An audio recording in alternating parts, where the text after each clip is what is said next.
আমরা আমানতের খেয়ানত করতেছি, মাপে কম দিচ্ছি, দুর্নীতি করতেছি। জানি আল্লাহ বলে একজন আছেন, জানি রসুল বলে একজন আছেন, জানি মৃত্যু হবে, জানি কিয়ামতে জবাবদিহি করতে হবে, জানার পরেও প্রত্যেকটা ক্ষেত্রে টপ টু বটম আমরা চুরি করতেছি, দুর্নীতি করতেছি, আমানতের খেয়ানত করতেছি। এবং আমরা বাইরে আবার জুমার নামাজও পড়তেছি, ঈদের নামাজও পড়তেছি, কোনো কোনো ক্ষেত্রে চিল্লা দিচ্ছি এবং শেষ বয়সে হজ করে মনে করতেছি যে আমি মাশাআল্লাহ জান্নাতে চলে যাব। মাহফিল অ্যাপ, একজন মুসলিম হিসেবে মাহফিল অ্যাপ ব্যবহার করা আমাদের ইমানি দায়িত্ব। আমাদের ইসলামের কনসেপ্টটা এরকম। এই কারণে আসলে আমরা আলটিমেট যে একটা সোশ্যাল রেভলিউশনের কথা বলি, এটা হয়ে উঠতেছে না। এখন অনেক বড় বড় কথা বলে ফেললাম, এখন আমি বেসিক জায়গাতে এসে শেষ করি। দেখেন, নবী সাল্লাল্লাহু আলাইহি ওয়াসাল্লামের এই যে ভিত্তিটা, বেসটা সমাজ সংস্কারের, এটা তার ইন্তেকালের সাথে সাথে কিন্তু শেষ হয়ে যায় নাই, শেষ হয়ে গিয়েছিল কি, বরং তারপরে 4 খলিফার যুগ আসছে। কত খলিফা বলেন? আপনারা তো জানেন অনেকেই। আবু বকর রাদিয়াল্লাহু আনহু প্রায় 2-2.5 বছর শাসন করেছেন। তখন কি ওটা চেঞ্জ হয়ে গিয়েছিল, আবার জাহিলিয়াতে চলে গেছিল? না, ওই জায়গায় ছিল, বরং আরও ডেভেলপ করেছে। তারপরে ওমর রাদিয়াল্লাহু আনহু 10 বছর। এই 10 বছরকে বলা হয় বিশ্বের ইতিহাসের সেরা শাসন। আজ পর্যন্ত কেউ এটা প্রতিষ্ঠা করতে পারেনি, পেরেছে? আধুনিক রাষ্ট্র ব্যবস্থার প্রত্যেকটাই ওমর রাদিয়াল্লাহু আনহু থেকেই আসছে, প্রত্যেকটা মন্ত্রণালয় পর্যন্ত। এরা এটা স্বীকার করতে চায় না। আমি আমার সাথে যদি বসে ডিবেট, আমি প্রমাণ করে দেখাবো ইনশাআল্লাহ। তারপরে আসছে উসমান রাদিয়াল্লাহু আনহুর 12 বছর, আরও ডেভেলপ করেছে। তারপরে আসছে আলী রাদিয়াল্লাহু আনহুর প্রায় 2-2.5-3 বছর। ওই সময় একটু গৃহযুদ্ধ হয়েছিল। এটা সাহাবীদের ব্যাপার, আমরা এগুলো নিয়ে কোনো মন্তব্য করব না। সাহাবীদের মধ্যে যত কনফ্লিক্টই হোক না কেন, আমরা তাদেরকে নিয়ে কোনো মন্তব্য করতে যাব না। এটা আকীদার খেলাফ আহলুস সুন্নাহ ওয়াল জামাত। তো 4 খলিফার 30 বছরে ইসলাম আরও আগায় গেছে, পিছায় নাই, কিন্তু এক পাও পিছায় নাই, আলহামদুলিল্লাহ। এরপরে কি ইসলাম থেমে গেছে? না। এরপর আসছে উমাইয়াদের শাসন। উমাইয়ারা 97 বছর শাসন করছে ওই প্ল্যাটফর্মের উপর দাঁড়াই। তারপরে শাসন করছে আব্বাসীয়রা প্রায় 550 বছর ওই প্ল্যাটফর্মের উপর দাঁড়াই। বরং আব্বাসীয়দের সময় আপনারা জানেন, ওই যে খলিফা আল মামুনের নাম শুনেছেন না? খলিফা আল মামুন। তো তখন দেখা যায় যে বাইতুল হিকমা, আমরা যেটাকে বলি দ্য নলেজ অফ উইজডম, বাগদাদে প্রতিষ্ঠা করা হয়েছিল। পৃথিবীর ইতিহাসে এইরকম সমৃদ্ধ বিশ্ববিদ্যালয় লাইব্রেরি কখনো হয় নাই, যেটা 1258 সালে এই তাতার মঙ্গলরা এসে ধ্বংস করেছিল। ওখানে প্রায় 6 লক্ষ কিতাব ছিল। ওই 6 লক্ষ কিতাবকে তারা পুড়িয়েছে, এই ইউফ্রেটিস নদীতে ফেলে দিয়েছে। ওই কিতাবগুলো এখনও পাওয়া যায় নাই। না জানি এই কিতাবে কী কী জ্ঞান ছিল আমরা জানিও না, কিন্তু এগুলো এখনও আনা হয়নি, পাওয়া যায়নি। আর ওরা আমাদের সভ্যতা ধ্বংস করে দিয়েছিল। এই যে মঙ্গলরা, তাতারিরা, হালাকু খায়, চেঙ্গিস খানের বংশধর যারা, তো এগুলো হয়েছে হিস্ট্রিতে। ওই জ্ঞানতাত্ত্বিক রেভলিউশনের উপর দাঁড়াই, ইকরা বিসমি রাব্বিকাল্লাযী খালাক, ওর উপর দাঁড়াই এই যে আমাদের খলিফারা শাসন করেছেন এভাবে। তারপরে আসছে মামলুকরা। মামলুকদের হাতে আবার এই যে আপনার এই যে কি যুদ্ধটার নাম, যেটা ইয়াদের সাথে হয়েছে, এই মঙ্গলদের সাথে, আইন জালুত, এটার নাম হচ্ছে আইন জালুতের যুদ্ধ। এই যুদ্ধে আবার মঙ্গলরা পরাজিত হয়েছে, তখন মঙ্গলদের দাপটটা কমে যায়। তারপরে আবার শাসন করেছে আইয়ুবীরা। আইয়ুবীদের মধ্যে আছে সালাউদ্দিন আইয়ুবীর নাম শুনেছেন, যার হাতে বাইতুল মুকাদ্দাস জয় হয়েছিল। তারপরে শাসন করেছে এদিকে ফাতেমিরা, মোগলরা করেছে। তারপরে ওইদিকে কর্ডোভার দিকে আন্দালুসিয়ায় মুসলিমরা শাসন করেছে, এইদিকে আবার উসমানীয়রা শাসন করেছে। এইভাবে প্রায় 1250 বছর পুরো মুসলমানরা বিশ্বে শাসন করেছে ওই জ্ঞানতাত্ত্বিক বিপ্লবের উপর দাঁড়ায়। তারা জাহিলিয়াতে ফিরে যায় নাই। যখনই মুসলমানরা ইমান দুর্বল হয়ে গেছে, আমল দুর্বল হয়ে গেছে, আপনার তাসকিয়া দুর্বল হয়ে গেছে, হারাম রিজিক খাওয়া শুরু করেছে, দুনিয়াদার হয়ে গেছে, আমাদের চেতনা শেকড় ভুলে গেছে, হ্যাঁ, আমাদের মানে ইকোনমি নষ্ট হয়ে গেছে, পলিটিক্যাল অ্যাফেয়ার্সের গন্ডগোল চলে আসছে, তখন থেকে আস্তে আস্তে আমরা আবার এই ডমিনেটেড হয়ে গেছে। একে লাস্ট আমি হিসাব করেছি প্রায় 220 বছরে এই ফরাসি বিপ্লবের পর থেকে আমাদের অধঃপতনের সময়টা শুরু হয়েছে। কারণ কি? অনেক কারণ। এই অনেক কারণের মধ্যে অন্যতম একটা কারণ হচ্ছে শিক্ষা ধ্বংস। আজকে যেহেতু আমরা এডুকেশন নিয়ে কথা বলছি, অন্য টপিকগুলো আমার টাচ করার দরকার নাই। অনেক কারণ। এই আমাদের যে লাস্ট 220 বছরে এই অধঃপতন, যে এখন আমাদেরকে নামাজের মাসালা শেখাতে হয়, ওজুর মাসালা শেখাতে হয়, আমাদের ছেলে মেয়েদেরকে ওমর, খালিদ, হামজার নাম শোনাতে হয়, চিনাতে হয়, হ্যাঁ, ইতিহাস জানাতে হয়, ফিকের মাসালা শেখাতে হয়। কোরআন তেলাওয়াত করতে পারে না 80% মানুষ। ওজু মাসালা, গোসলের মাসালা, ফরজ, ওয়াজিব, সুন্নত, মুস্তাহাব জানে না। 80% জেনারেল লাইনে পড়ে, তারা নামাজের মাসালা বুঝতেছে না। মানে এখন যে একটা পুরো ম্যাসাকার অবস্থা, এটা লাস্ট 220 বছরে এমনি এমনি হয় নাই, বেশ কিছু কারণ আছে। তার মধ্যে আমি একটা কারণ ফাইন্ড আউট করেছি, সেটা হলো এই ইকোনমিক কারণ, একটা পলিটিক্যাল কারণ, একটা হচ্ছে সাংস্কৃতিক আগ্রাসন, একটা হলো কাফেরদের দৌরত্ব, একটা হলো আমাদের চেতনা মানে নষ্ট হয়ে যাওয়া, শেকড় থেকে দূরে সরে আসা। সবচেয়ে বড় কথা, আল্লাহ এবং তার রাসূলের সাথে যে প্রতিশ্রুতি দিয়েছিলাম আমরা, এখান থেকে আমরা খেয়ানত করেছি আর কি, খেয়ানতকারী, মূল কথা এটা। তো এখন কথা হচ্ছে এই লাস্ট 200 বছর আবার কিভাবে এডুকেশনটা নষ্ট হয়ে গেল, কিভাবে, এটা একটা পয়েন্ট। এই পয়েন্টটা আমি আপনাদেরকে জাস্ট 2 মিনিটে বোঝাচ্ছি। এডুকেশনটা নষ্ট হয়ে যায় নাই, বরং এডুকেশনটা কি হয়েছে, এডুকেশনটা মেরুকরণ হয়েছে। এডুকেশনটার কি হয়েছে বলেন? মেরুকরণটা কি? মেরুকরণ মানে হচ্ছে যে আমরা এটাকে শিক্ষা, যে আসলে শিক্ষাই, ইসলামী শিক্ষাও শিক্ষা, ইংরেজি শিক্ষাও শিক্ষা, ম্যাথামেটিক্সও শিক্ষা, সায়েন্সও শিক্ষা, আর্টসও শিক্ষা, কমার্সও শিক্ষা, যতক্ষণ না সেটা কোরআন সুন্নাহর সাথে সাংঘর্ষিক হয়, সব কিছুই জ্ঞান। এই কনসেপ্টটা আমরা ভুলে গেছি। এই কনসেপ্টটা আমাদের বাপদাদাদের ছিল, মানে 1200 বছর আগে যারা ছিল তাদের এই কনসেপ্টটা ছিল। আমি যে কলমটা দিয়ে কথাগুলো লিখেছি না, এই কলমের যে বলটা আছে, এই বলটা আবিষ্কার করেছে মুসলমানরা, এই কলমটা আবিষ্কার করেছে মুসলমানরা। এই যে কফিটা খাইতে খাইতে আমি এটা লিখছি, এই কফিটা আবিষ্কার করেছে মুসলমানরা। এই কাগজ, এই যে আপনার দফতর, চেয়ার, এই টেবিল, মানে আপনি যেগুলো দেখতেছেন সামনে, যা সামনে দেখতেছেন আপনি, সবই মুসলমানদের। ক্যামেরা, আলোর প্রতিবিম্ব প্রতিচ্ছবি, রক্ত সংবহন তন্ত্র, আপনার কেমিস্ট্রি, আপনার জ্যোতির্বিদ্যা, আপনার কি বলবো ফিলোসফি, এটা নিয়ে আরেকটা লেকচার দেওয়া যাবে ইনশাল্লাহ, আরেকদিন দিব এটা দিয়ে। আপনার বল পেন থেকে শুরু করে রাষ্ট্র ব্যবস্থার সংবিধান পর্যন্ত এভরিথিং মুসলমানরা করে দিয়েছিল, এভরিথিং, একটা সেক্টরও বাদ নাই, একটা সেক্টরও বাদ নাই। এটা গড়েছিল কারা? ওই যে 1200 বছর আগে 4 খলিফার যুগে, উমাইয়াদের যুগে, আব্বাসীয়দের যুগে, তারা এগুলো গড়ে দিয়েছিল। পরে যখন অধঃপতনের সময় শুরু হয়েছে আমাদের লাস্ট 220 বছর 300 বছরে, তখন পশ্চিমারা এগুলো আমাদের থেকে ধার করেছে, ধার করে নিয়ে ওর উপর দাঁড়ায় ওদের সভ্যতা নির্মাণ করেছে। এটার উপর বাহাস হতে পারে, ডিবেট হতে পারে, ওদেরকে বসতে বলেন, আমি বসতে রাজি আছি। এটার উপর বাহাস হতে পারে যে আমি বলছি যে কলমের বল থেকে শুরু করে আপনার কফি যেটা খাচ্ছেন আপনি, যে ল্যাপটপে আপনি অ্যালগোরিদম করে করে যে আমাদের ইসলামের বিরুদ্ধে বইপত্র লিখতেছেন, ওই অ্যালগোরিদম পর্যন্ত মুসলমানদের আবিষ্কার করা। এটা আমাদের এই জেনারেশনের 90%ই জানে না, হীনমন্যতায় ভোগে। অথচ 4 খলিফার যুগে, আব্বাসীয়দের যুগে, উমাইয়াদের যুগে এগুলো আমরা আবিষ্কার করে বিশ্বকে দিয়েছি। এই যে মিসাইল ছুটতেছে ওরা, এই যে মিসাইল ছুটতেছে, পৃথিবীর সর্বপ্রথম মিসাইল আবিষ্কার করেছিলেন সাদ ইবনে আবি ওয়াক্কাস রাদিয়াল্লাহু আনহু। তার যখন তিনি বিজয় করতে গিয়েছেন আপনার রোমান সাম্রাজ্যে, তার বাহিনীতে খালিদ বিন ওয়ালিদ ছিলেন। ওই সময় ওটাকে বলা হতো মিনজানিক, ওটাকে মিসাইল বলা হতো না, বলা হতো মিনজানিক। এম শব্দটা রেখে দিয়েছে ওরা, মিনজানিক আরবি শব্দ, ওরা এখান থেকে মিসাইল শব্দ আনছে, কিন্তু কাজটা একই। ওইটা দিয়ে রোমানদের ওই দেওয়াল দুর্গ ভেঙে দেওয়া হয়েছিল দূর থেকে। আমি জাস্ট বলতে চাচ্ছি, 4 খলিফার যুগে, আব্বাসীয়দের যুগে, উমাইয়াদের যুগে বিশ্বে মুসলমানরা যে প্রত্যেকটা ডিপার্টমেন্ট করে দিয়েছে, ওর উপর দাঁড়ায় আজকের এই পশ্চিমারা দাঁড়ায় আছে, এই বিশ্ব দাঁড়ায় আছে। এখন শিক্ষার মেরুকরণটা কি হলো তাহলে? লাস্ট 220 বছরে শিক্ষাটাকে ভাগ করে ফেলা হলো, যে তোমরা যারা দাড়ি টুপিওয়ালা মানুষ, তোমরা যারা ইবাদত বন্দেগী করতে চাও, তোমরা পড়বা কোরআন এবং হাদিস, তোমরা পড়বা উসুল, ফিকহ ইত্যাদি ইত্যাদি।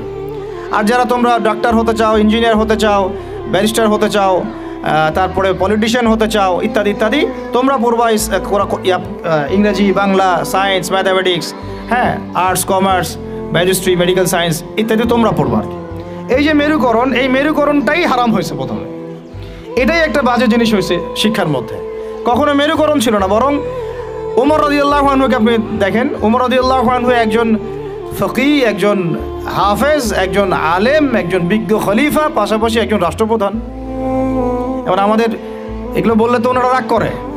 আমি তো খোলামেলা ওনাদের সাথে কথা বলি এখন, যে আপনাদের মধ্যে একজন ব্যক্তিকে জুমার খুতবা দিতে পাঠান দেখি, মেম্বরে 360 জন এমপি একজনকে পাঠান যে জুমার খুতবা দিতে পারো, দাঁড়ায় বলবে ইন্নাল হামদুলিল্লাহ নাহমাদুহু ওয়া নাস্তাঈনুহু মান ইয়াহদিহিল্লাহু ফালা মুদিল্লা লাহু ওয়া মান ইউদ্লিল ফালা হাদিয়া। আরবি দিয়ে জাস্ট 5টা মিনিট আপনি খুতবা দিবেন, জুমার খুতবা, এজ এ রাষ্ট্রপ্রধান। দেখেন পারে নাকি? 1200 বছর যিনি খলিফা তিনি খুতবা দিয়েছেন, তিনি ছিলেন ফকিহ, তিনি ছিলেন আলেম, তিনি ছিলেন বিজ্ঞ পণ্ডিত, তিনি হাফেজ। এই 1250 বছরে যিনি ফিলোসফার, তিনি এদিকে আবার মুহাদ্দিস। যিনি মেডিকেল সায়েন্সের দক্ষ তিনি আবার এদিকে হাফেজ, সেখানে কারি, সেখানে আলেম। এই শিক্ষার বিভক্তিটা আমাদের মধ্যে ছিল না। সেকুলার কনসেপ্টগুলো যখন আসছে এই লাস্ট 200-300 বছরে, তখন থেকে আস্তে আস্তে শিক্ষাটাকে এইভাবে ভাগ করে আমরা একাকার করে ফেললাম। এখন একজন মসজিদের ইমাম সাহেবকে আপনি যদি জিজ্ঞাসা করেন যে সিরিয়ার রাজধানীর নাম কি, বলতে পারবে না অনেকেই। অর্থনীতির এটা কি, বিটকয়েন কি জিনিস, ও বলবে এটা আবার কি জিনিস। ক্রিপ্টোকারেন্সি কি, বলবে এটার নাম তো জীবনে শুনি নাই, অথচ এটা ইকোনমিক্সের একটা বেসিক জিনিস। ইনফ্লেশন কি দেখবেন অনেকেই বলতে পারতেছে না, কিন্তু সে দাওরাত হাদিস পাস করেছে, ইফতা দিয়েছে, তাখাসুস করেছে। তাহলে শিক্ষাটাকে আমরা এভাবে ভাগ করে ফেললাম। এদিকে আবার যারা জেনারেল লাইন আমরা পড়েছি, ধরেন জিজ্ঞাসা করেন যে ফরজ গোসল কেমন করে করতে হয়, সবাই ফরজ গোসল করি, কিন্তু আমরা যারা ম্যাচিউরড এবং ম্যারিড অনেকেই মাসালা ভুল আছে। অনেকেই পর্দা করে, পর্দার ফরজগুলো বলতে পারবে না। নামাজ, সবাই নামাজ পড়ে, নামাজের আরকান আহকামগুলো বলতে পারতেছে না। আমাদের এই যে ইয়াং জেনারেশন যারা স্কুলে, কলেজ, ইউনিভার্সিটিতে পড়েন, আপনি সবাইকে ধরে অজুর খালি 4টা ফরজ জিজ্ঞাসা করেন, অজু 4 ফরজ কি বলো দেখি, দেখবেন বলতে পারতেছে না। এই যে অবস্থাটা, এটা কি আপনাদের কাছে মনে হয় এমনি হঠাৎ করে হয়েছে? নো, এটা বিগত 100-200 বছরের ওদের মেহনতের ফসল। আর আপনারা কি চাচ্ছেন এটা একদিনে একটা স্কুল দিয়ে চেঞ্জ করতে? মোটেই পসিবল না, আর মোটেই পসিবল না। আর যদি মনে করেন একজন ভাই, একটা সরকার, একটা প্রশাসন, একটা ইসলামিক দল, তার উপর দায়িত্ব চাপাই দিলে আমরা দায়মুক্ত হব, কোনোদিনও সম্ভব না। আমাদেরকে আরও এরকম 30-40 বছরের একটা মিশন নিয়ে নামতে হবে। 30 বছর একটা মিশন নিয়ে নামতে হবে। 30 ইয়ার্সে আমরা কোন জেনারেশন দেখতে চাই। এই আমার মেয়েটার বয়স যখন, এখন বয়স ওর 5 বছর 6 বছর, ওর বয়স যখন 20 বছর হবে, তখন আমি ওকে কোন জায়গায় দেখতে চাই, এবং এই 15 বছর আমি কিভাবে পড়ালে ওকে আমি ওই জায়গায় নিতে পারবো, এই ফিকিরটা আমাদেরকে করতে হবে। এখন কাজ মোটামুটি করা হয়ে গেছে, খালি দরকার সমন্বয়। এই দুইটাকে সর্বোচ্চ সমন্বয় করা। এখন সমন্বয় আবু তোহা আদনান ভাই করবে না, সমন্বয় মিজানুর রহমান আজহারি ভাই করবে না, সমন্বয় বাংলাদেশের শিক্ষামন্ত্রীর দিকে তাকায় থেকে লাভ নাই, সমন্বয় অমুক হুজুর তমুক দল তারা করবে না। সমন্বয়ের দায়িত্ব আপনাদের সবার। কারণ সন্তান তো আপনার ফিকির কি, আপনার চিন্তা কি। আমরা সবাই রেডিমেড পাইলে সেখানে গিয়ে একটা জিনিসকে মানে নার্সিং করতে চাই, যে ওরা করুক তারপরে গিয়ে আমি জয়েন হব না। এই চিন্তাটাই ত্যাগ করতে হবে। আপনাদেরকেই তৈরি করতে হবে প্ল্যাটফর্ম, আপনাদেরকে প্ল্যাটফর্ম তৈরি করতে হবে। আমি খোলামেলা কথা বলতেছি, আপনাদেরকে জায়গা দিতে হবে রংপুরে। যদি রংপুরে চান যে এরকম কোনো স্কুল না, এটা তো স্কুল একটা বিগিনিং, প্লে থেকে 5 পর্যন্ত, ওরা মাস্টার্স পড়বে না, মাস্টার্স পরীক্ষা দিবে না, ওই পর্যন্ত তো আরও 15 বছর বাকি আছে। এই 15 বছরে তো এই লাইনে গেলে ওকে জানোয়ার বানায় দিবে। এই 15 বছর যদি এই লাইনে যায়, দেখা এমন হতে পারে ও সমকামী হয়ে গেছে। ও কয়দিন পরে এসে একটা ছেলেকে বিয়ে করে এসে বলবে যে ও তো মনে মনে মেয়ে, তাই বিয়ে করছি। তখন আপনি মুখ দেখাবেন কিভাবে? এমন তো হইতেই পারে। অস্বাভাবিক কিছু না, এগুলো হচ্ছে তো এখন। তো এখন আমি খোলামেলা কথা বলতেছি যে এই দায়িত্বটা আমার বা আমাদের একার নয়। ভুল ধরা যাবে অনেক, আমাদের সীমাবদ্ধতার শেষ নাই, ভুলের কোনো শেষ নাই, স্বীকার করতেছি। এরা চেষ্টা করতেছে, কিন্তু আমি জানি চেষ্টাটা মানে প্রয়োজনের তুলনায় নিতান্তই কম। আমাদেরকে সবাই মিলে চেষ্টা করতে হবে। আগে দরকার জায়গা। যদি আপনার জায়গা থাকে বা আপনাদের যদি জায়গা থাকে, আগে আপনারা জায়গা দেন রংপুর শহরে। কারণ আমরা চাই না যে কোনো জায়গায় কারো বাসায় ভাড়া নিয়ে আমাকে প্রতিষ্ঠান করতে হয়, এটা আমি চাই না। এটা আমরা কেন করবো এটা? আমরা যদি আমাদের বাচ্চাদের ফিউচারের জন্য উদ্বিগ্ন থাকি, তাহলে আপনারও তো উদ্বিগ্ন হওয়া উচিত। আপনার যদি 100% জমি থাকে, 10% দিয়ে দেন, 20% দিয়ে দেন, 50% ওয়াকফ করে দেন। এটা আপনার কেয়ামতের জন্য, কেয়ামতের মাঠ পর্যন্ত জারিয়া হয়ে থাকবে ইনশাআল্লাহ। এটা তো আমার দায়িত্ব না, এটা আপনারও দায়িত্ব। আপনার যদি ব্যালেন্স থাকে, আপনি এখানে কন্ট্রিবিউট করেন, বিল্ডিং নির্মাণ আপনি করেন। আমার কাছে বলেন ভাই আপনি কি দিতে পারবেন, আমি আপনাকে পুরো সিলেবাস করে দিতে পারবো ইনশাআল্লাহ, একদম প্লে থেকে নিয়ে মাস্টার্স পর্যন্ত। আমি কিন্তু এমনি কথাগুলো বলি নাই। আমাকে যদি গভর্নমেন্ট এখনও ডাকে, কল করে উপরের লেভেল থেকে, আমি বলছি 5 বছর সময় নেব, খালি জাস্ট 5 বছর সময় নিব ইনশাআল্লাহ। আমাকে 100 জনের প্যানেল দিয়ে দেন, পুরো শিক্ষা সিস্টেম চেঞ্জ করে দেওয়া যাবে ইনশাআল্লাহ। আল্লাহ পাক আমাদেরকে বুদ্ধি প্রতিবন্ধী হিসেবে তৈরি করেন নাই। যারা আছে এদের মাথায় কি আছে, এরা কি পাস করে আসছে, এটা আমরা খুব ভালো করে জানি। কিন্তু আমরা অন্যকে আন্ডারএস্টিমেট করতে যাচ্ছি না। আমাদের নিজেদের উপর কনফিডেন্স আছে আমাদের। এটাকে চেঞ্জ করা খুবই সম্ভব, ভেরি মাচ পসিবল। এই ক্লাস 5 পর্যন্ত বাচ্চাদেরকে যদি আমরা এভাবে গড়ে তুলতে পারি, আস্তে আস্তে পর্যায়ক্রমে 8, 9, 10 এভাবে গিয়ে আমরা ইনশাল্লাহ মাস্টার্স পর্যন্ত যেতে পারবো ইনশাল্লাহ। আর যদি দেখা যায় না এই সিস্টেমে পারছি না, তাহলে কোনো সমস্যা নেই, আমরা এটার নাম মাদ্রাসা দিয়ে দিব, কোনো সমস্যা নাই। তহা জিন্নুরাইন ইসলামিক স্কুলের দরকার নাই, আমার তহা জিন্নুরাইন ইসলামিক মাদ্রাসা থাকলেও চলবে, স্কুলই হতে হবে শেষে, নট নেসেসারি। আমার দরকার সিলেবাসটা কি, আমি পড়াচ্ছি কি, আমার এনভায়রনমেন্ট কি, আমার বাচ্চারা খেলতেছে কি না, ভালো খাচ্ছে কি না, ওদের পরিবেশ কেমন, এটা মূল কথা, আমার টাইটেলটা মূল কথা না। আর এই প্রজেক্টটা আমরা চাই সারা বাংলাদেশের 64টা জেলায় একটা করে বড় বড় ইউনিভার্সিটি হোক এবং 68,000 গ্রাম বাংলায় একটা করে মক্তব হোক। তাহলে দেখবেন আগামী 20 বছরে আমি ইনশাআল্লাহ আপনাদেরকে একটা প্রজন্ম করে দিতে পারবো ইনশাআল্লাহ। তবে এই দায়িত্বটা কিন্তু আমার একার না, আমি আপনাদেরকে উদাত্ত আহ্বান খোলামেলা বলতেছি, আপনাদেরকে আগে আসতে হবে, জায়গা থাকলে জায়গা দেন, আপনাদের অর্থের কন্ট্রিবিউশন করতে পারেন সেটা করেন, যদি আপনি ব্যালেন্স দিতে পারেন সেটা করেন, ফাইন্যান্সে হেল্প করতে পারেন সেটা করেন, যদি আপনি এটা এত কিছু না পারেন, আপনার কিছু একটা বিল্ডিং আছে আল্লাহর জন্য দিয়ে দেন, এটা আপনি আমাদেরকে দিচ্ছেন না, আল্লাহর জন্য দিচ্ছেন। আপনি যদি এটাও না পারেন, অন্তত তাহাজ্জুদে আমাদের জন্য দোয়া করেন, অন্তত দোয়া করেন, অথবা বুদ্ধি দেন, পরামর্শ দেন, বা ধৈর্য ধরে সবর করে আমাদের সাথে থাকেন, থেকে 10টা বছর ওয়েট করেন, দেখেন কি হয়। আমার শুধু আমার মেয়েকে নিয়ে ফিকির না তো, এই প্রত্যেকটা বাচ্চা আমার বাচ্চা, আল্লাহর কসম করে বলতেছি। প্যালেস্টাইনে যখন আমরা দেখি যে আমাদের এক একটা বাচ্চা না খেয়ে মারা যাচ্ছে, তখন আমার নিজের যৌবনের উপর আমার ধিক্কার আসে যে আমি যুবক হয়ে এখানে বসে আছি, আর আমি এই মানে কি বল মন্দের ভালো কিছু কাজ করার চেষ্টা করতেছি, অথচ আমাদের এই যে কচিকাঁচা বাচ্চাগুলো প্রত্যেকদিন বোমের শিকার হচ্ছে। ধিক্কার আমাদের যৌবনের উপরে, আর ধিক্কার আমাদের ক্ষমতার উপরে, আর ধিক ওইসব রাজতন্ত্রের উপরে যাদের ভিত্তির উপর দাঁড়ায় ওই কাজগুলো তারা করতেছে। তো আমি বলতে গেলে অনেক বেশি আবেগী হয়ে যাই, তো ওইদিকে আমি যাচ্ছি না, বাচ্চাদের ক্ষুধা পাইছে, আমি শেষ করে দিচ্ছি।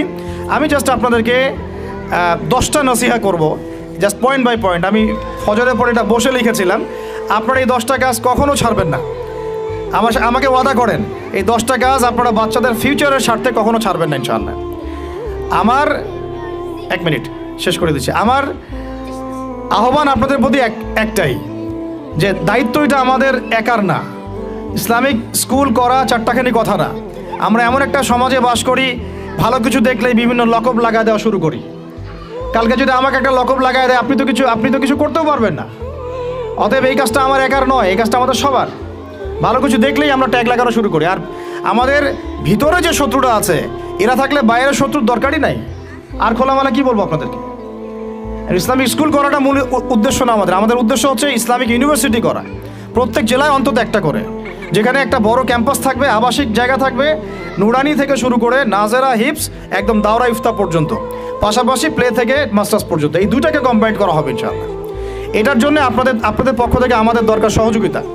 আমি এভাবে কিন্তু কখনো এভাবে সহযোগিতা কখনো অনলাইনেও চাই না, অফলাইনে বলিনি কখনো। যতটুকু পারছি আমরা নিজেদের মতো করে করছি, বাট এটা আমার একার পক্ষে আর পসিবল না, আমাদের পক্ষে মোটেই পসিবল না। আমাদের বড় জায়গা দরকার, মাঠ দরকার, এরা খেলবে, আবাসিক জায়গা দরকার, তারপরে এদের ধরেন যে ভালো ভালো টিচার আনবো।